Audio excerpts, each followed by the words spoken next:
La mère de XXXTentacion a annoncé une tournée mondiale avec un hologramme et un album terminé par l'IA dans le futur. Après un concert à Tampa en Floride au début de la matinée du lundi 27 novembre, un homme a approché Nardo et son équipe dans l'espoir de prendre une photo avec le rappeur.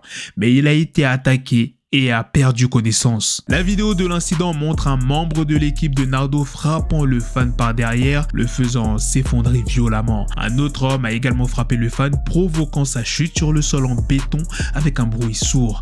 Nardo est intervenu pour essayer d'arrêter la violence. La scène est assez choquante. Si tu veux vraiment voir la vidéo, elle sera disponible sur mon canal, sur mon compte Instagram. La réaction de Nardo Wick à cet incident a été exprimée sur les réseaux sociaux. Il a déclaré qu'il avait essayé d'arrêter la violence et qu'il ne condamnait pas ce qui s'était passé. Cependant, la mère de la victime, Michelle Obregon, a exprimé sa colère et son chagrin sur les médias sociaux. Kanye West veut racheter le contrat de Lil Durk, il veut libérer Durk de sa situation actuelle avec son label. Il est actuellement en pourparlers pour acheter le contrat de Durk de chez avec Almano Records à la suite de leur nouvelle collaboration Vultures. Le cofondateur de 300 Records aurait refusé à Durk une autre chanson sur laquelle il a travaillé pour le prochain album de Kanye. Un clip de Kobalade et Zola devrait bientôt voir le jour. Les deux rappeurs étaient en tournage aujourd'hui. Récemment, lors d'une fête organisée par la sœur de King Von, Kayla B, un DJ a commencé à jouer de la musique de NBA Youngboy. Lorsque la musique de NBA Youngboy a commencé à jouer, on pouvait entendre Kayla B dire fermement « Pas de Youngboy,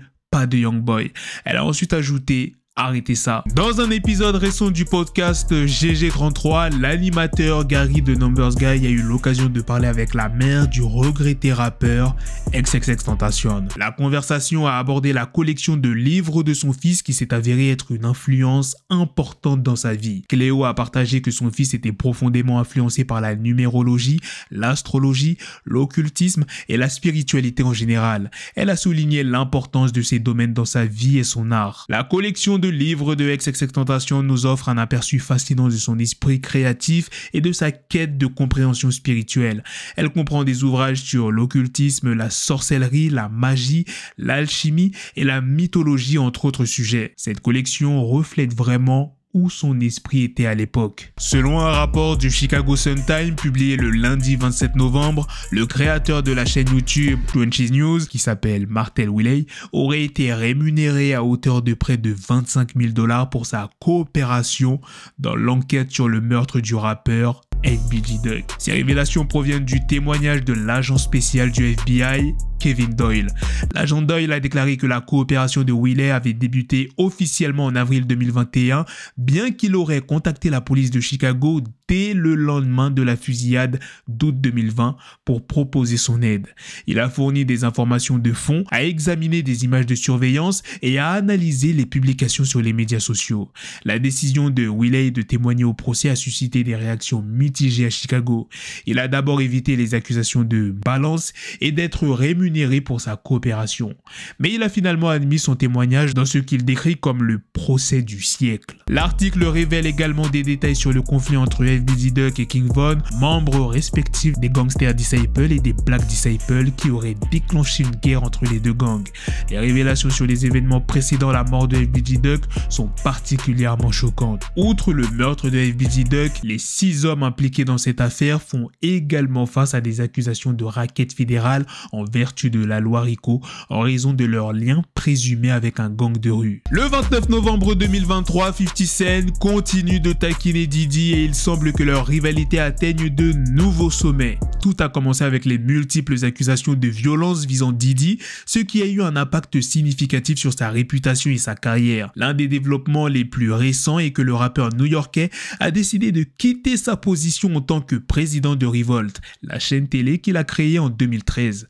Selon le communiqué de la chaîne diffusé sur leurs réseaux sociaux, Sean Combs a démissionné de son poste de président de Revolt. Bien que M. Combs n'ait auparavant joué aucun rôle opérationnel au quotidien dans l'entreprise, cette décision contribue à garantir que Revolt reste fermement concentré sur notre mission de créer un contenu significatif pour la culture. Cela a ouvert la porte à 50 Cent pour s'exprimer et il n'a pas manqué l'occasion. Dans un message rempli d'ironie, il a déclaré « Je vais l'acheter pour toi mon gars, pour le prix le plus bas. Je vais donner quelques dollars pour ça. Vends-le-moi et on pourra être amis. Je suis sérieux, appelle-moi. Cette situation intervient alors que Diddy fait face à plusieurs plaintes de la part de 3 femmes, dont Cassie. Elles allèguent toutes avoir été sexuellement agressées par Diddy.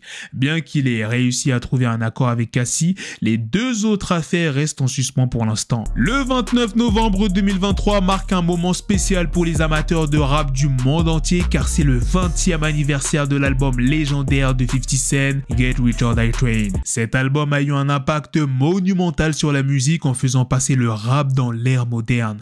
L'attitude gangsta est devenue la norme après l'explosion de 50 Cent, alors qu'elle était auparavant réservée à quelques rares élus comme Snoop, Ice Cube et d'autres. Ce chef-d'œuvre du rap a également influencé la manière dont les rappeurs ont façonné leur image dans les clips et les couvertures d'albums. C'est devenu un véritable pilier du rap game et il est rempli de morceaux qui ont marqué la jeunesse de millions de personnes à travers le monde, mélangeant des hits de club incontournables et des bangers bien street. Mais au milieu de toutes ces pépites se trouve un morceau qui se démarque.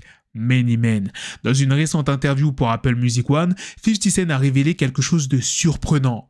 Il a avoué que Many Men était le morceau qu'il aimait le moins sur l'album à l'époque. 50 Cent explique: Many Men était le morceau que j'aimais le moins à cette époque parce que musicalement, on était encore dans l'ère du boom bap.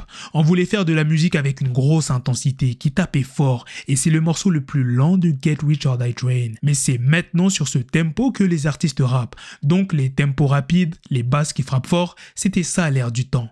Et tout l'album avait cette énergie. C'est une explication compréhensible car Many Men se démarque musicalement, mais curieusement, il a marqué les auditeurs français de 50 Cent. En fait, ce morceau a laissé une empreinte durable non seulement en France, mais aussi à travers le monde avec des reprises par des artistes tels que 21 Savage ou Pop Smoke, plus de 15 ans après sa sortie. Meek Mill, le rappeur de Philadelphie, est bien connu pour sa franchise et son tempérament impétueux, mais cette fois, même ses fans sont perplexes. Il a récemment pris les réseaux sociaux d'assaut pour attaquer Trippie Redd et les messages ont suscité beaucoup d'interrogations. Dans l'un de ses tweets, Meek Mill a écrit « Ce mec-là est mauvais, je ne savais même pas que tu avais dit mon nom. Je t'ai vu te faire enfermer dans une pièce par des gangsters de LA, tu étais effrayé, mais on va voir si vous êtes des vrais durs les gars. Je ne peux pas croire que ces jeunes de Philly t'es assez chauffé pour dire mon nom.